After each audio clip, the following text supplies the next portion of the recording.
है स्टूडेंट्स। अब हम लेकर के आ गए बाह्य विद्युत क्षेत्र की उपस्थिति में एक या एक से अधिक आवेशों के निकाय की स्थिर वैद्युत स्थितिज ऊर्जा लेकर के, है ना। आपको याद होगा वीडियो नंबर 17 लेक्चर नंबर 17 इस चैप्टर का लेक्चर नंबर 17 में आप देखिएगा तो पता चलेगा कि वहां पर हमने आपको बतलाया था कि बाह्य विद्युत क्षेत्र के अनुपस्थिति में, है ना, स्थिर वैद्युत स्थितिज ऊर्जा का परिभाषा बतलाए थे। फिर आपको 3 पॉइंट लिखवाए हैं, वो पॉइंट देखिएगा लेक्चर नंबर 17 में तीनों पॉइंट कि उसमें हम पॉइंट लिखे हैं। पहला पॉइंट लिखे थे कि बाह्य विद्युत क्षेत्र के अनुपस्थिति में 2 या 2 से अधिक आवेशों के निकाय की स्थिर वैद्युत स्थितिज ऊर्जा, और अगला पॉइंट लिखवाए थे कि बाह्य विद्युत क्षेत्र की उपस्थिति में 1 या 1 से अधिक आवेशों के निकाय। वही जो थोड़ा थोड़ा समझाए तो आपको पता चले न चले वहां पे कि सर ये बाह्य विद्युत क्षेत्र क्या ले रहे थे, अब पता चलेगा आज इस लेक्चर से। और अगला हेडिंग था जो अगले दिन लेके आएंगे लेक्चर उसका कि एक समान विद्युत क्षेत्र में विद्युत द्विध्रुव की स्थितिज ऊर्जा। तो अभी हम बतलाने जा रहे हैं आप लोगों को बच्चों। पहला नंबर तो क्वेश्चन जो लास्ट में इसका डिस्कशन करेंगे, ये लास्ट में, लेकिन लिख दिए कि टाइम वेस्ट नहीं होगा उस समय। तो जल्दी इस क्वेश्चन को लिख लीजिए और स्टार्ट करते हैं। हो गया होगा वही जो ए और बी करवाए थे लेक्चर नंबर 18 में। लेक्चर नंबर 18 में भी करवाए थे एनसीईआरटी का क्वेश्चन जो 3 नंबर बोले थे कि करवाएंगे इसको जब बाह्य विद्युत क्षेत्र की उपस्थिति पढ़ाएंगे तो, राइट। तो आइए स्टार्ट करते हैं। दूसरा नंबर, पहला नंबर बाह्य विद्युत क्षेत्र की अनुपस्थिति में और दूसरा बाह्य विद्युत क्षेत्र की उपस्थिति में। तो बाह्य विद्युत क्षेत्र की उपस्थिति में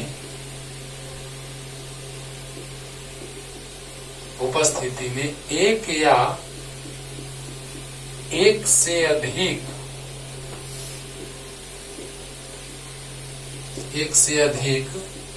आवेशों के निकाय की स्थिर वैद्युत स्थितिज ऊर्जा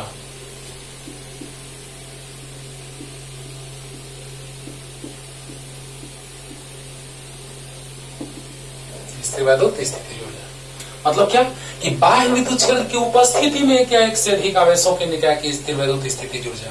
पहले हम लेके चल रहे हैं एक आवेश के लिए। बाह्य विद्युत क्षेत्र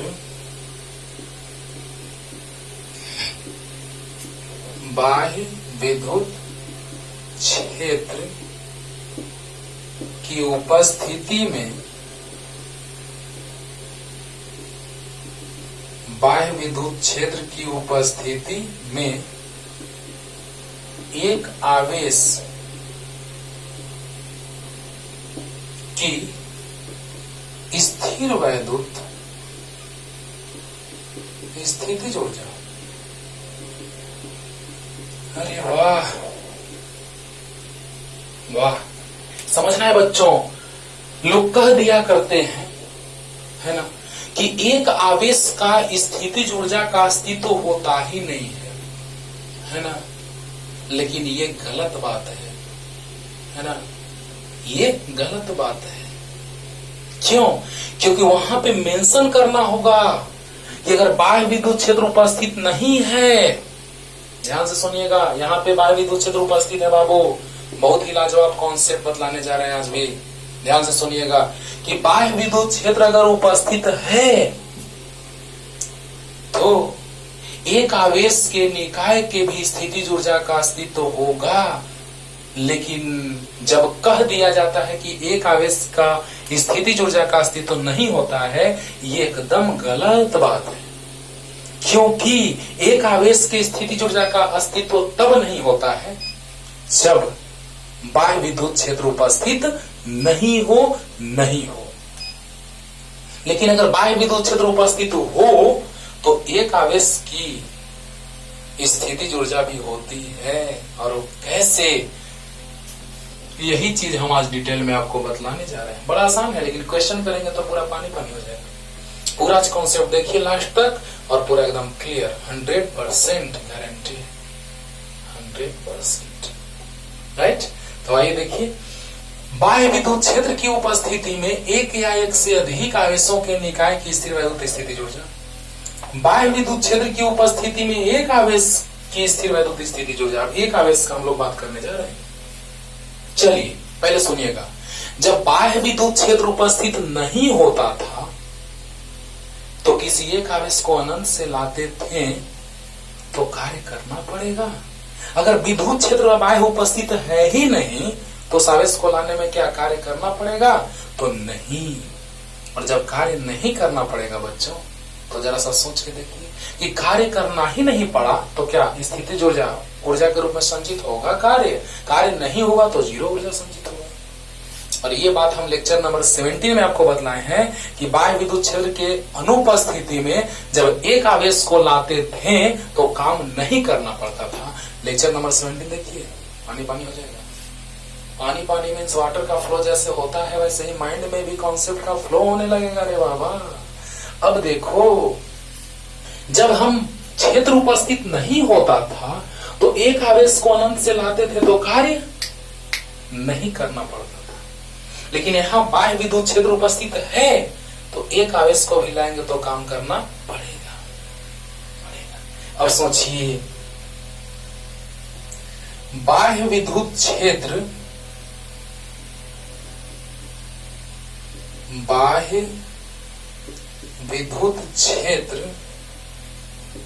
की उपस्थिति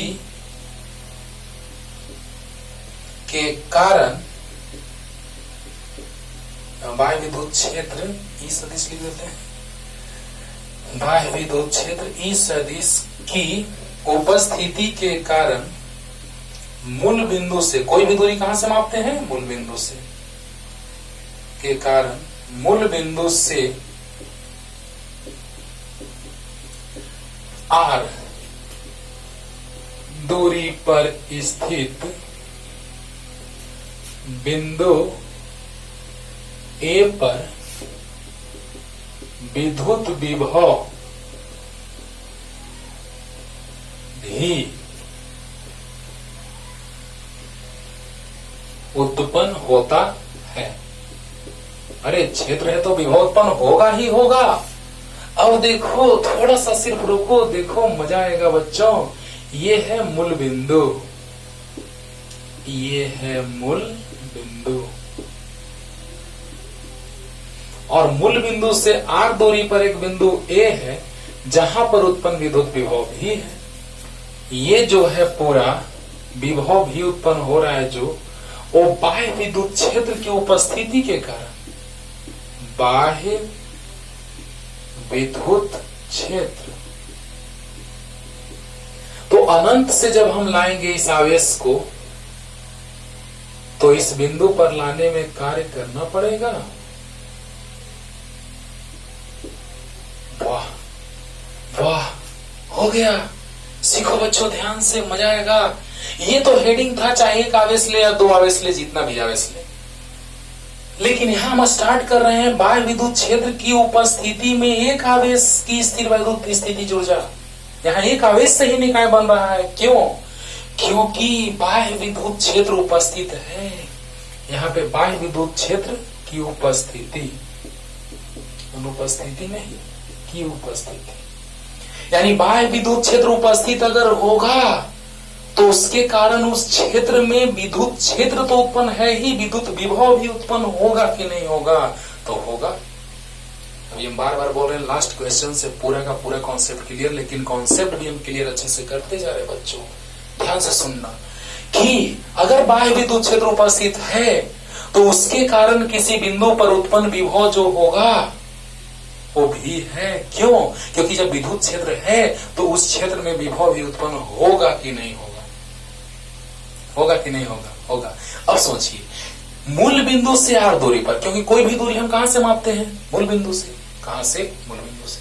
तो मूल बिंदु से दूरी कितना? r मान लिए, r मान लिए। अब देखिए, अनंत से इस आवेश को लाया जा रहा है, एकदम लास्ट तक देखिएगा, तब टेंशन लीजिएगा कि सर हमको समझ में आया कि नहीं आया, क्योंकि लास्ट होते होते पूरा का पूरा कॉन्सेप्ट हम एकदम तोड़ के रख देने जा रहे हैं।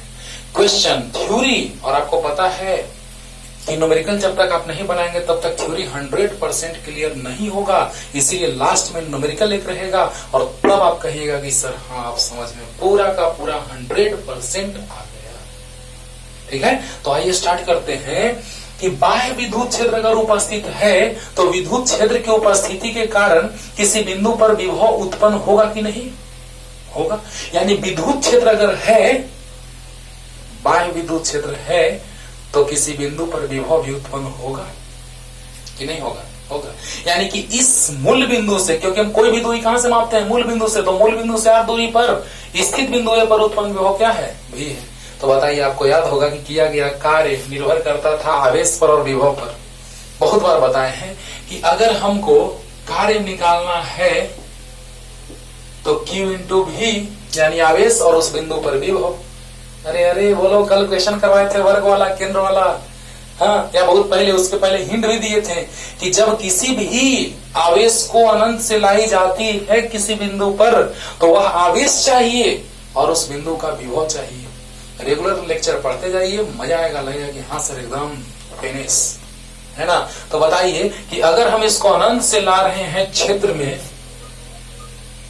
जो बाह्य विद्युत क्षेत्र है उसमें, तो अनंत से क्षेत्र में लाने में किया गया कार्य, तो आवेश प्लस Q को, और जो कार्य है वही निकाय में स्थितिज ऊर्जा के रूप में संचित हो जाएगी, तो वही W बराबर U हो जाएगा, U स्थितिज ऊर्जा। तो आवेश Q को अनंत से, आवेश Q को अनंत से बिंदु A पर लाने में किया गया कार्य W बराबर Q इंटू V। अब यही कार्य जो हो जाएगा Q बराबर V बराबर W बाई Q, तो W बराबर Q इंटू V, और वही कार्य जो है वह स्थितिज ऊर्जा के बराबर हो जाएगी। स्थितिज ऊर्जा बराबर U बराबर UV। वही किया गया कार्य निकाय में स्थितिज ऊर्जा के रूप में संचित हो जाएगा, क्योंकि हम जानते हैं कि किया गया कार्य निकाय में स्थितिज ऊर्जा के रूप में। तो लिख दें, चलिए लिख देते हैं। कार्य आ गया, यहां तक क्लियर करके एक लाइन लिख के तब स्थितिज ऊर्जा लिख देंगे। वाह वाह, लेकिन ये भी कैसे आएगा, तो क्वेश्चन में दिया रहेगा। जो क्वेश्चन हम लिखवाएं इसलिए स्टार्टिंग में लिख दिए हैं, तो क्वेश्चन जो स्टार्टिंग में लिखा है उसमें देखना, तो ये दिया है A/r², इसीलिए बाह्य विद्युत क्षेत्र दिया है बच्चों, इसीलिए दिया है। अब सोचो कि बाह्य विद्युत क्षेत्र के कारण किसी बिंदु पर विभव जो आया वो भी है, तो मूल बिंदु से r दूरी पर उत्पन्न विभव भी किसके कारण, बाह्य विद्युत क्षेत्र के कारण। अब बताइए, आवेश को अनंत से उस बिंदु तक लाने में किया गया कार्य, तो कुछ नहीं, कार्य अगर निकालना है तो आवेश और उस बिंदु का विभव, क्लियर, फिनिश। आवेश और उस बिंदु का विभव चाहिए। बताइए आ गया। तो आवेश Q को अनंत से बिंदु A पर लाने में किया गया कार्य W बराबर Q इंटू V, और किया गया कार्य निकाय में संचित स्थितिज ऊर्जा। तो जल्दी इतना लिखिए पहले, जल्दी। यानी एक आवेश का भी स्थितिज ऊर्जा होता है कब, जब वह बाह्य विद्युत क्षेत्र में उपस्थित हो तब। और 17 नंबर लेक्चर देखिए, 17 नंबर, तो उसमें बताए थे कि बाह्य विद्युत क्षेत्र उपस्थित नहीं था तो एक आवेश का स्थितिज ऊर्जा नहीं होता था, राइट। उतार लीजिए।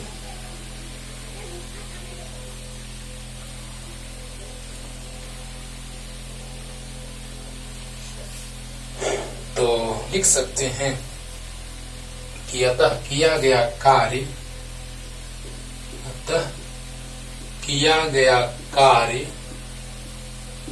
निकाय में स्थितिज ऊर्जा के रूप में संचित हो जाती है।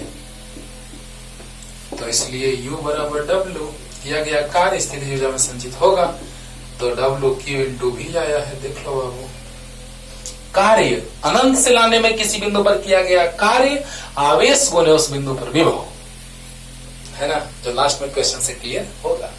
तो बस सभी फार्मूले ला रहे हैं, U बराबर Q इंटू V। अरे सर इसको तो हम जानते हैं, लेकिन यहाँ पे मैटर कुछ अलग है, यहाँ पे बाह्य विद्युत क्षेत्र उपस्थित है, वो मैटर है, राइट। तो जल्दी पहले इतना लिखिए, बस Q इंटू V हो गया। अब दो आवेशों की निकाय का बात करने जा रहे हैं, हो गया।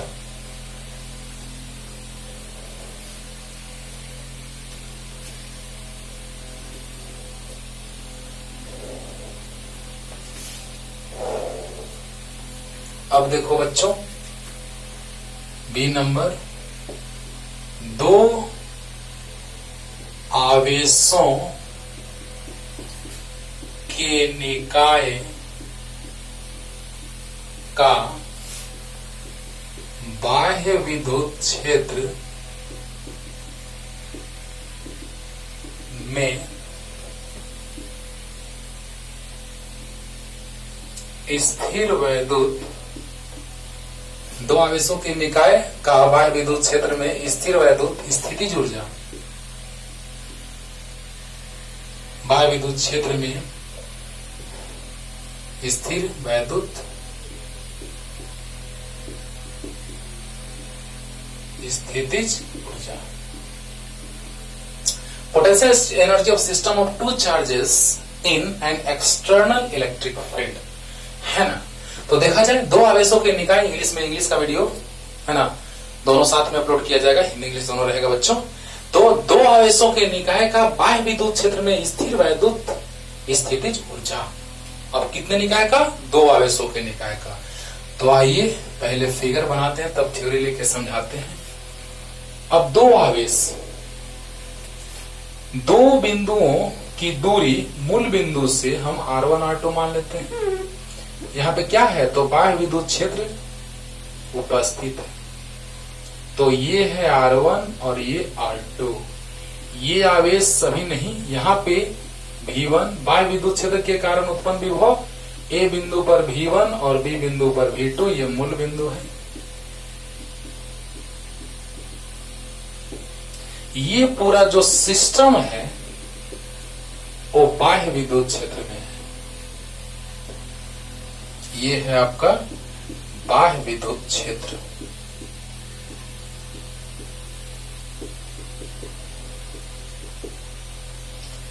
और दो आवेश है, Q1 भी अनंत पर है और Q2 भी अनंत पर है। Q1 को अनंत से लाएंगे तो क्या होगा रे बाबा? Q2 को अनंत से लाएंगे, अभी थोड़ा देर में लाएंगे उसको, पहले इसको समझते हैं रे बाबा। वाह वाह। पहले हम जानते थे जब बाह्य विद्युत क्षेत्र अनुपस्थित रहता था, उपस्थित नहीं रहता था, तो क्या जानते थे? याद कीजिए। बाह्य विद्युत क्षेत्र जब उपस्थित नहीं रहता था बच्चों, तो यहाँ पर आवेश Q1, यहाँ पे आवेश Q2, तो कुल स्थितिज ऊर्जा होती थी K Q1 Q2 भाई यार। लेक्चर नंबर 17 देखो, जब यहाँ पे आवेश Q1, यहाँ पे आवेश Q2, तो K Q1 Q2 भाई यार याद आएगा। लेक्चर नंबर 17 प्रूफ किए हैं कि दो आवेशों के निकाय का बाह्य विद्युत क्षेत्र के अनुपस्थिति में जो स्थितिज ऊर्जा होता है वो होता है K Q1 Q2 भाई यार। देखो पता चलेगा, अगर अच्छे से लगातार देख रहे हैं तो आपको याद होगा, है ना। तो बताइए कि जब दो आवेश Q1 Q2 था दूरी पर, तो निकाय की कुल स्थितिज ऊर्जा K Q1 Q2 भाई यार। लेकिन अब मैटर बी चेंज्ड, है ना, बात बदल गया है से कि अब बाह्य विद्युत क्षेत्र की उपस्थिति है, यानी अब बाह्य विद्युत क्षेत्र अनुपस्थित नहीं है, उपस्थित है ना। तो देखिए थ्योरी पहले लिखते हैं तब समझाते हैं कि बाह्य विद्युत क्षेत्र की उपस्थिति के कारण मूल बिंदु से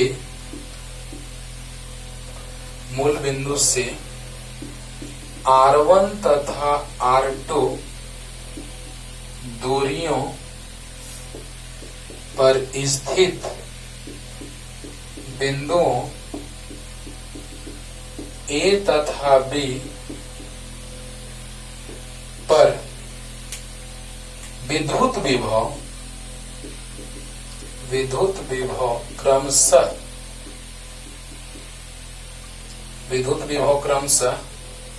V1 तथा V2,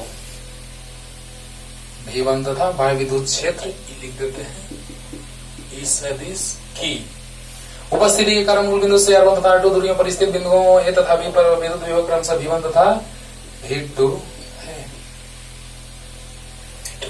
समझिएगा बच्चा, यानी कि बाह्य विद्युत क्षेत्र अगर उपस्थित नहीं रहता तो इस बिंदु पर विभव भी नहीं आता, तो आराम से K Q1 हो जाता, ये नहीं होता। लेकिन बाह्य विद्युत क्षेत्र अगर उपस्थित है तो विद्युत क्षेत्र की उपस्थिति के कारण किसी निश्चित बिंदु पर विभव भी होगा, है ना। तो बताइए कि अगर बाह्य विद्युत क्षेत्र की उपस्थिति है तो बिंदुओं पर विभव भी होगा, यानी कि बाह्य विद्युत क्षेत्र के कारण मूल बिंदु से R1 दूरी पर विद्युत विभव V1 A बिंदु पर और मूल बिंदु से R2 दूरी पर स्थित बिंदु B पर विद्युत विभव V2 है। क्योंकि बाह्य विद्युत क्षेत्र है तो उस पर विभव V1 V2 होगा। देखिए वही लिखे हैं, बाह्य विद्युत क्षेत्र इस सदिश की उपस्थिति के कारण मूल बिंदु से R1 तथा R2 दूरियों पर स्थित बिंदुओं A तथा B, R1 R2 दूरियों पर स्थित बिंदु A तथा B पर उत्पन्न विद्युत विभव क्रमशः V1 तथा V2 है। क्लियर हो गया होगा? क्लियर होगा? हाँ, तो बाह्य विद्युत क्षेत्र के कारण, तो बाह्य विद्युत क्षेत्र है तो विद्युत विभव होगा। अरे अभी बार बार बोल रहे हैं, लास्ट में क्वेश्चन जो करेंगे वो पूरा का पूरा इस कॉन्सेप्ट को तहस नहस कर देगा, ठीक ना। तो बताइए कि मूल बिंदु से R1 दूरी पर स्थित बिंदु A पर विद्युत विभव V1 और उस पर V2, क्यों? क्योंकि बाह्य विद्युत क्षेत्र उपस्थित है तो क्षेत्र में विभव भी होगा, क्षेत्र के कारण विभव भी होगा। क्लियर होगा? चलिए तो पहले इधर उतार लीजिए और अब फॉर्मूला लाते हैं कैसे, जल्दी।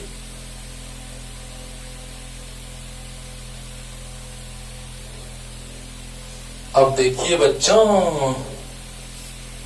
क्या होगा। तो देखो, आपको हम बताए हैं कि किसी आवेश को अनंत से उस बिंदु तक लाने के लिए किए गए कार्य के लिए हमको आवेश चाहिए और उस बिंदु पर विभव चाहिए। तो बताइए कि आवेश Q1 को अनंत से A बिंदु पर लाने में किया गया कार्य बराबर W1 बराबर W बराबर Q इंटू V, यानी Q1 इंटू V1। और पुनः समझा रहे हैं, पहले लिखने दीजिए। आवेश Q2 को अनंत से B बिंदु पर लाने में किया गया कार्य बराबर W2 बराबर Q2 इंटू V2। एक और होगा जो भी समझा रहे हैं, यहाँ पे A बिंदु B बिंदु, यहाँ R दूरी, यहाँ पर विभव V1, तो लाने में किया गया कार्य Q1 V1 Q2 V2। और जब Q1 Q2 यहाँ आ चुका है तो निकाय में संचित स्थिति जुड़ जाके Q1 Q2 बाई R भी होगा। पहले इसको क्लियर करते हैं, मिटाते हैं, तब हम आगे बढ़ते हैं। क्या आपको पता है कि किसी आवेश को अगर हम अनंत से लाते हैं तो किसी बिंदु पे लाते हैं तो कार्य के लिए हमको आवेश चाहिए और विभव चाहिए। कार्य के लिए आवेश चाहिए, विभव चाहिए। तो आवेश पता है, विभव पता है, Q1 V1 कार्य आ गया। क्योंकि बाह्य विद्युत क्षेत्र के कारण इस बिंदु पर उत्पन्न विभव V1 है और इस बिंदु पर उत्पन्न विभव V2 है। तो यहाँ पे लाने में किया गया कार्य अनंत से Q1 V1 और यहाँ पे लाने में किया गया कार्य Q2 V2 भी होगा। और उसमें एक और जुड़ेगा क्या, कि Q1 Q2 बाई R, वो भी समझाने जा रहे हैं। कैसे? तो पहले आइए यहाँ, ये क्लियर हो गया बच्चों कि Q1 V1 plus Q2 V2 हो गया होगा। और अब बताइए इसके कारण कितना, तो के Q1 Q2 बाई आर। वो कैसे, तो पहले इसको मिटाते हैं तो समझाते हैं। जल्दी उतार लीजिए उसको।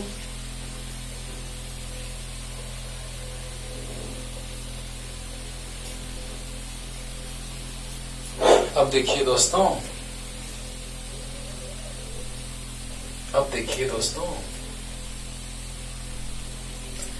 ध्यान दीजिएगा, जब अनंत से लाते थे इसको, जब बाह्य विद्युत क्षेत्र उपस्थित नहीं होता था, उपस्थित है तब ना ये दोनों बढ़ गया। अगर उपस्थित नहीं होता था तो याद कीजिए इसके कारण यहाँ विभव आता था कितना, के Q1 by are. Lecture number 17 देखिए, ये चीज हम प्रूफ किए हैं। और Q2 को अनंत से लाते थे तो Q2 इंटू भी ऊर्जा आता था। ओके लेक्चर नंबर 17 देखो, ये चीज क्लियर हो गया। लेकिन फिर से एक बार समझ लो कि जब हम इसको अनंत से लाते थे तो इसके कारण यहाँ विभव उत्पन्न होता था कितना, तो के Q1 बाई आर होता था। और अनंत से लाए जब इसको तो आपको याद होगा Q इंटू भी, तो Q2 इंटू भी आ गया, कार्य ऊर्जा के बराबर। तो बताइए ये चीज हम 17 नंबर लेक्चर में बताए हैं कि नहीं बताए हैं? बताए हैं। हाँ, तो बताओ बच्चों कि जैसे ही Q1 लाए हम अनंत से तो कार्य करना पड़ा Q1 V1 आवेश गुना विभव इस बिंदु का, Q2 V2 आवेश गुना इस बिंदु का विभव। लेकिन जैसे ही दोनों आया तो एक नया चीज और हुआ, क्या, तो स्थितिज ऊर्जा के Q1 Q2 बाई आर, जो हम 17 नंबर लेक्चर में बताए हैं उसको देखो। और अभी समझा भी दिए। हाँ, तो आइए कितना हो जाएगा निकाय में संचित स्थितिज ऊर्जा, तो पूरी निकाय में संचित स्थितिज ऊर्जा या स्थिर वैद्युत स्थितिज ऊर्जा U बराबर W1 प्लस W2 प्लस के Q1 Q2 बाई आर। चलिए फाइनलाइज करते हैं कॉन्सेप्ट को, फाइनल स्लो मोशन में। अनंत पर से आवेश को ए बिंदु पर लाए थे, वहां फिगर बनाए थे।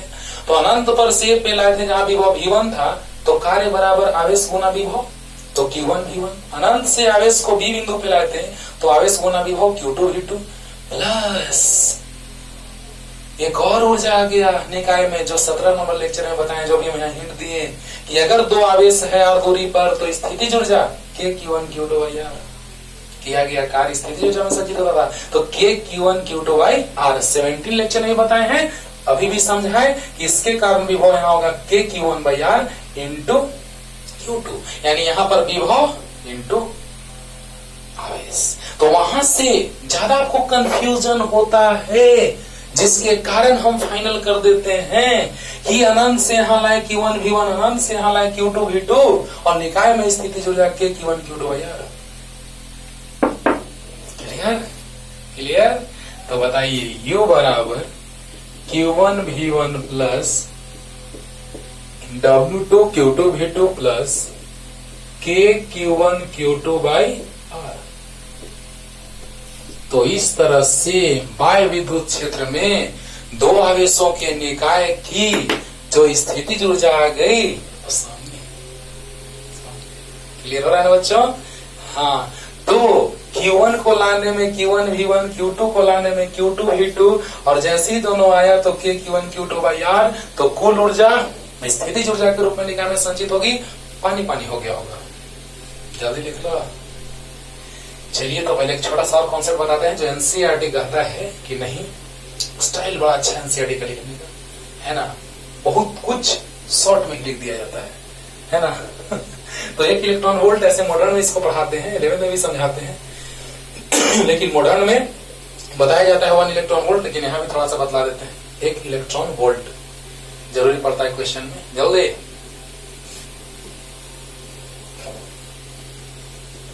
क्या है ये 1 इलेक्ट्रॉन वोल्ट?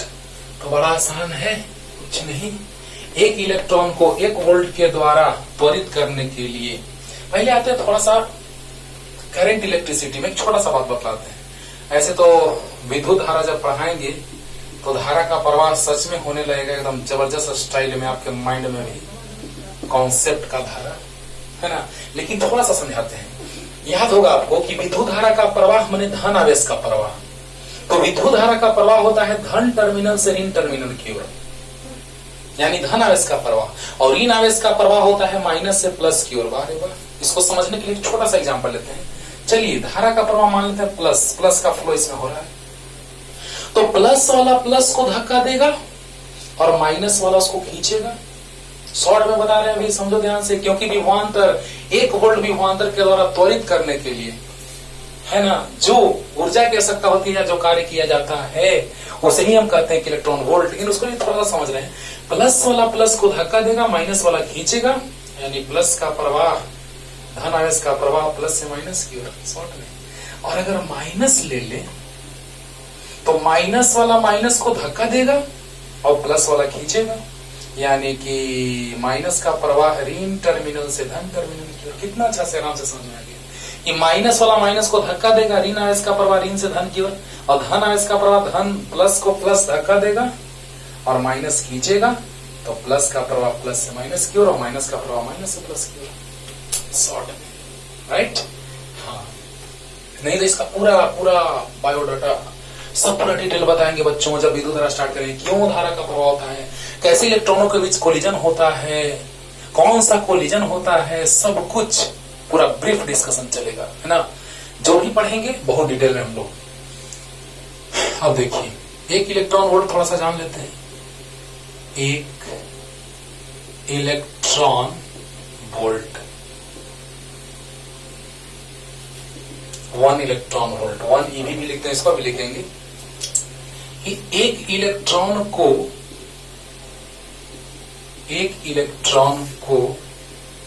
1 वोल्ट विभवांतर के द्वारा त्वरित करने में जो कार्य किया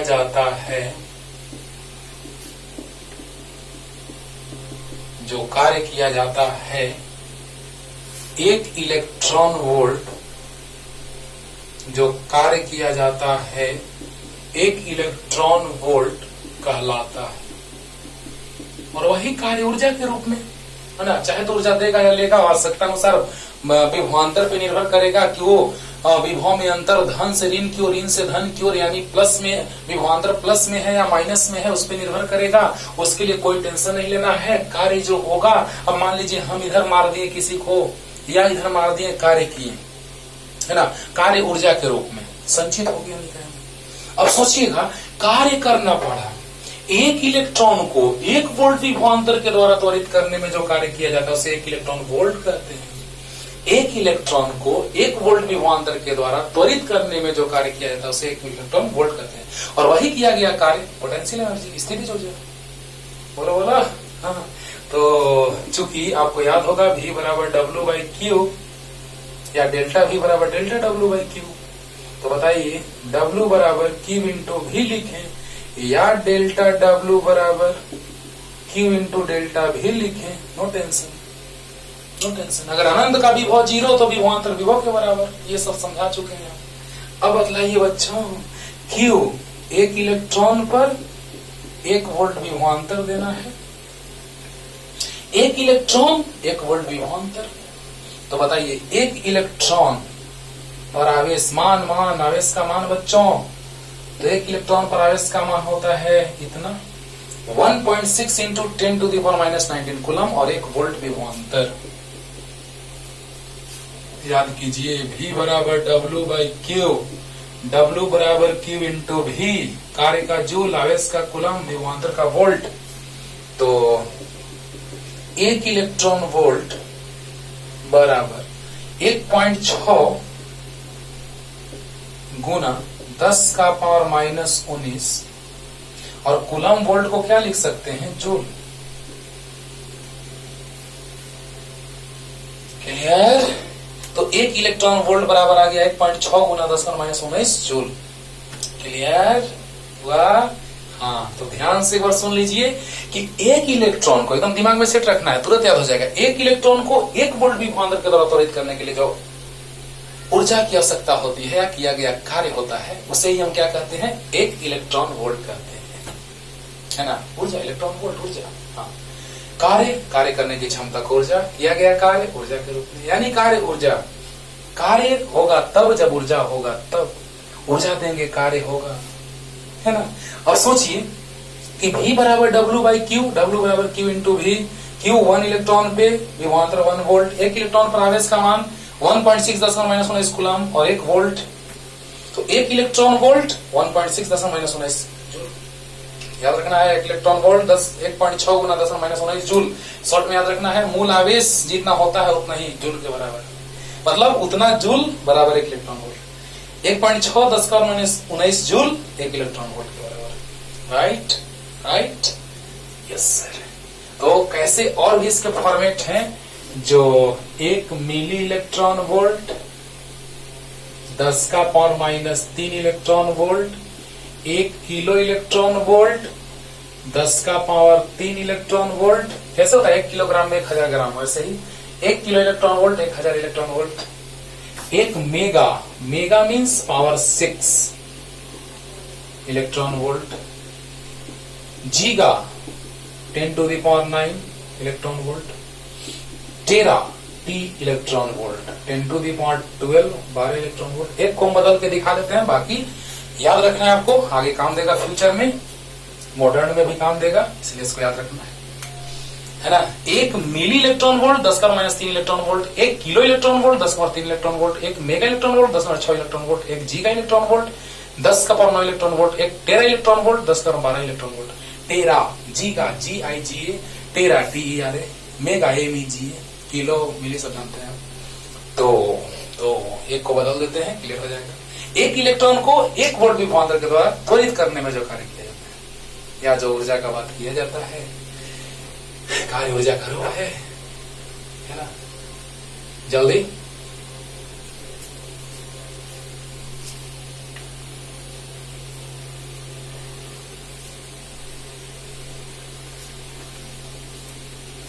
किसी एक को बदल के दिखा देते हैं रे बाबा, देखो रे बाबा, ऐसे 1 मेगा इलेक्ट्रॉन वोल्ट को लिख सकते हैं 10 to the power 6 electron volt को लिख सकते हैं 10 to the power 6 1 electron volt, no tension. 1 mega electron volt 10 का पावर 6 इलेक्ट्रॉन वोल्ट, 10 के पावर 6 गुने 1 इलेक्ट्रॉन वोल्ट, 10 का पावर 6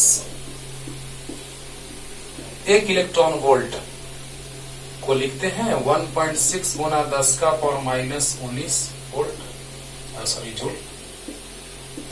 1 इलेक्ट्रॉन वोल्ट बराबर कितना होता है, 1.6 गुना 10 का पावर -19 जूल होता है, अभी जस्ट लिखे थे।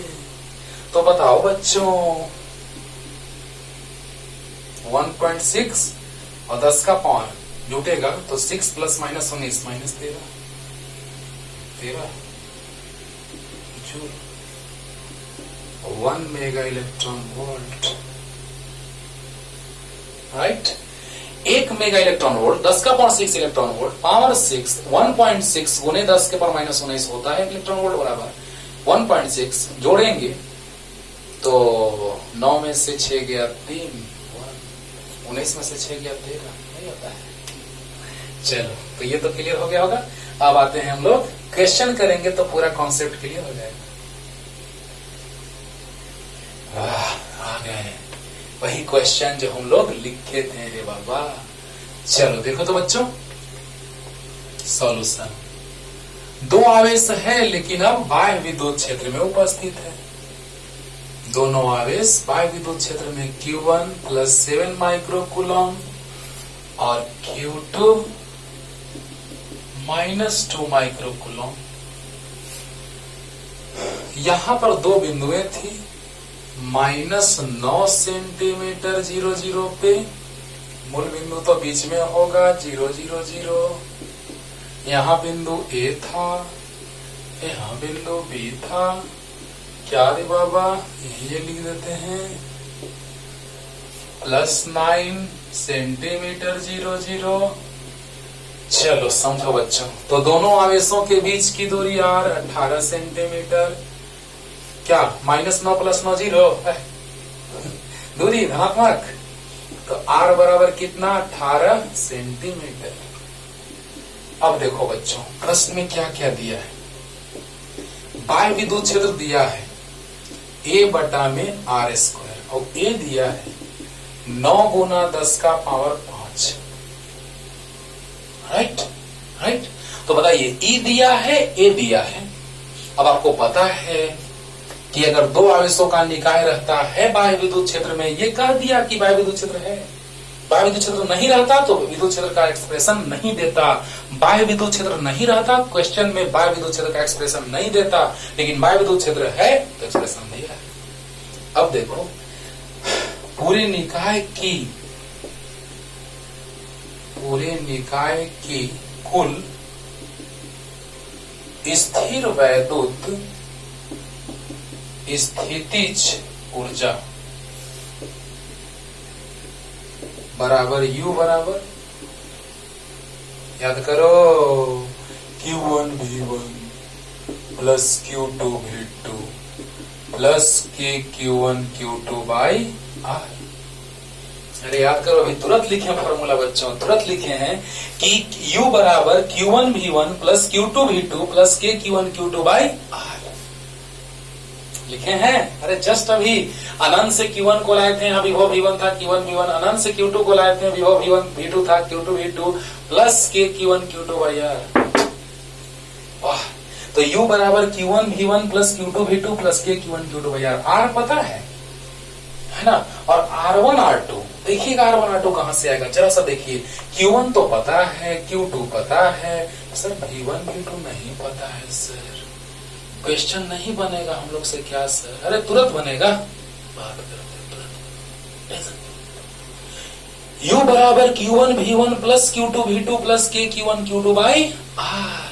तो इसके लिए V1 V के लिए हम दो मेथड बताने जा रहे हैं, टेंशन नहीं लेने का, और जैसे ही दोनों मेथड बताएंगे पुट करेंगे आंसर आएगा।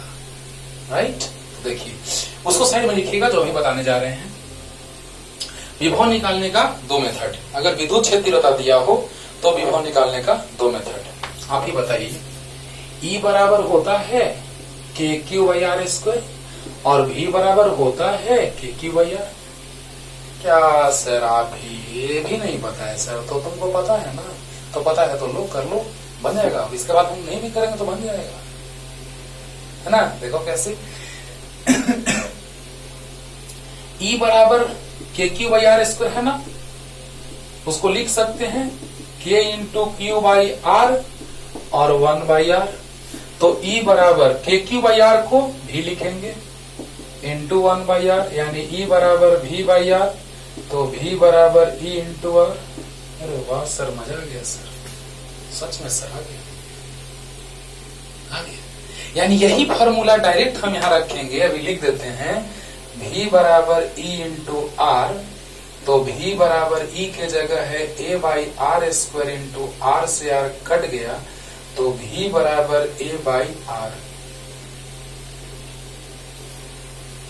यहां से देखो, ये तो सबको पता है, आराम से पता है, विद्युत क्षेत्रता का फॉर्मूला प्रूफ किए थे, E बराबर KQ/R², V बराबर बताए थे KQ/R, तो E बराबर होता है KQ/R² को लिख सकते हैं KQ/R into 1/R, R multiply होगा R² हो जाएगा। बोलो बोलो, तो KQ/R को लिख सकते हैं V और 1/R, तो E बराबर V/R, बहुत बड़ा आगे हो जाएगा, ध्यान देना। तो V बराबर E × R हम डायरेक्ट लिखेंगे आगे, इसको डायरेक्ट लिखेंगे आगे, इसीलिए इसको याद रखना इस फॉर्मूला को। क्यों ऐसा करने लगे? क्योंकि हमको V1 V2 नहीं पता है क्वेश्चन में, तो V1 V2 निकालेंगे ना। देखो बच्चों, बाह्य विद्युत क्षेत्र के कारण विभव का बात करते थे, और वो विभव कहां से दूरी उसका होता था? मूल बिंदु से। माइंड इट, जो दूरी लेते थे वो दूरी कहां से आता था? मूल बिंदु से। तो बताइए तो V1 और V2 इस V के सहायता से आ जाएगा, आएगा। लेकिन अभी रुक जाओ थोड़ा सा, पहले इसको देख लो, यहां से आ गया V बराबर E × R, तो V बराबर E × R, तो E के जगह A/R² है प्रश्न में दिया हुआ, और R से R कट गया तो A/R आ गया, V बराबर। ये तुरंत अभी यूज में आ रहा है, लेकिन एक मेथड और हम बता रहे हैं पहले तब। ठीक ना, एक मेथड और वहां से भी आएगा, v बराबर इंटू आर, राइट। तो जल्दी उसको साइड में लिख लीजिएगा, एक और बता रहे हो भी साइड में, क्वेश्चन में डायरेक्ट लिखना है v बराबर इंटू आर, v बराबर इंटू आर, डायरेक्ट एग्जाम में लिखिएगा। लेकिन एक और मेथड हम बता रहे हैं, याद होगा e बराबर माइनस डीवी बाई, एक अगर बदलने वाला रहता था सिर्फ r का फलन तो dv by d r, x का तो dv by d x, y का dv by d y, z का dv बाई डी जेड, लेकिन अगर एक से ज्यादा रहा था तो del v by del x, del v by del y, del v by del z. तो बताओ सिर्फ r का फलन तो ऐसा होगा e डी आर बराबर माइनस dv, तो dv बराबर माइनस e डी आर, दोनों तरफ समाकलन, दोनों तरफ समाकलन, तो dv का समाकलन भी minus e a by r square d r. अरे यार बोलो, e a by r square. तो बताइए v बराबर माइनस से बाहर, इसको लिख सकते हैं r का power minus 2 D R, power में जुटेगा उसी से भाग होगा, समाकलन, तो माइनस a r का power minus 1 by minus 1, minus minus plus a r का पावर माइनस 1 नीचे आएगा तो 1 बाई आर, तो v बराबर a बाई आर। अरे वाह सर, मजा आ गया सर, v बराबर a बाई आर आ गया। तो बताइए बच्चों, चलिए एक बार देखिए ध्यान से, e डी आर माइनस इधर, तो minus e d r dv, integration कर दिए, समाकलन कर दिए, तो डीवी का समाकलन भी, राइट। तो माइनस ए और आर का पावर ऊपर माइनस 2 होगा, तो पावर में एक जुटेगा उसी से भाग होगा। तो बताइए पावर में एक जुटा उसी से भाग, minus 1 by minus 1, minus minus plus A और आर का पावर माइनस 1 मतलब 1 बाई आर, यानी v बराबर है बाई आर। तो अब बताइए कि ई कितना था, ई था a बाई आर स्क्वायर, इसको लिख सकते हैं a by r into 1 by r. अरे बोलो बोलो, e बराबर a बाई आर स्क्वायर को लिख सकते हैं a by r into 1 by r, a by r को भी इंटू 1 बाई आर, यानी e इंटू आर बराबर भी, आया वही, v बराबर इंटू आर, आया वही। अरे बोलो, a बाई आर स्क्वायर को a by r into r, a by r को भी 1 बाई आर, ई आर बराबर भी, क्लियर। हाँ, तो वो भी उतार लीजिए आप साइड में, उसका जरूरत नहीं है, डायरेक्ट हम लोग लिखेंगे इतना, ये बराबर v बराबर इंटू आर, राइट। तो जल्दी पास करके लिखने में टाइम कहाँ लगता है ज्यादा, रे बाबा, पास करने में लिखने में तो टाइम लगेगा। अब देखिए यहां से आ गया, यहां से आ गया v बराबर आ गया है a बाई आर, तो v1 बराबर क्या हो जाएगा इसी प्रकार a बाई r1 और v2 बराबर a बाई r2। अरे बोलो बोलो, v बराबर a बाई r, तो v1 तो a बाई r1 और v2 तो a बाई r2, क्योंकि a कांस्टेंट है, r बदलेगा तो v बदलेगा, तो r1 तो v1, r2 तो v2, क्लियर हो गया होगा। तो आइए यहां से, चूंकि u बराबर है q1 v1 plus q2 v2 plus k q1 q2 by r, clear हो रहा है बच्चों। अरे बोलो, v बराबर a by r, a constant है, r बदलेगा तो v बदलेगा, तो r1 तो v1, r2 तो v2, तो u बराबर q1 v1 के जगह a by r1 plus v2 के जगह q2 इंटू v2 के जगह a by r2 plus k q1 q2 by r। और बोलो, v1 के जगह a बाई r1, v2 के जगह a by r2 plus k q1 q2 by r। देखो बच्चों, यही है बाह्य विद्युत क्षेत्र के कारण उत्पन्न विद्युत विभव। देखो यही ना बाह्य विद्युत क्षेत्र है, तो बाह्य विद्युत क्षेत्र के कारण उत्पन्न विद्युत विभव, बाह्य विद्युत क्षेत्र विद्युत विभव, तो बाह्य विद्युत विभव यानी बाह्य विद्युत क्षेत्र के कारण उत्पन्न विद्युत विभव रख दिए। और ये दोनों आवेश Q1 Q2 आर दूरी पर, तो K Q1 Q2 यार लेक्चर नंबर 17 जाके देखो। और 18 में इसका ए और बी पार्ट बना दिए थे, सी क्यों छोड़े थे, बोले थे कि बाह्य विद्युत क्षेत्र पढ़ाएंगे तो बताएंगे, सामने है, क्लियर। तो अब हम आते हैं बाबू, जल्दी से इसको मिटाते हैं। ध्यान देना, R1 तो Q1 का दूरी मूल बिंदु से, याद है R1 माने थे, और Q2 का दूरी मूल बिंदु से R2 माने थे। तो कोई भी दूरी मूल बिंदु से, तो Q1 का दूरी R1 मूल बिंदु से और Q2 का दूरी R2 मूल बिंदु से। तो बताइए, ये पूरा 18 है, मूल बिंदु से इसका दूरी 9 है, इसका दूरी भी 9 है। माइनस में नहीं, माइनस तो बस माइनस तो बस बाई ओर है और दाई ओर दिखा रहा है। माइनस मतलब बाई ओर और दाई मतलब प्लस मतलब दाई ओर, लेकिन दूरी तो प्लस में होता है। तो बताइए, मूल बिंदु से 9 R1, मूल बिंदु से 9 R2, तो R1 R2 9 और R जो है वो 18 है। R कितना? 18 है। तो जल्दी इतना लिखिए बच्चों, फास्ट।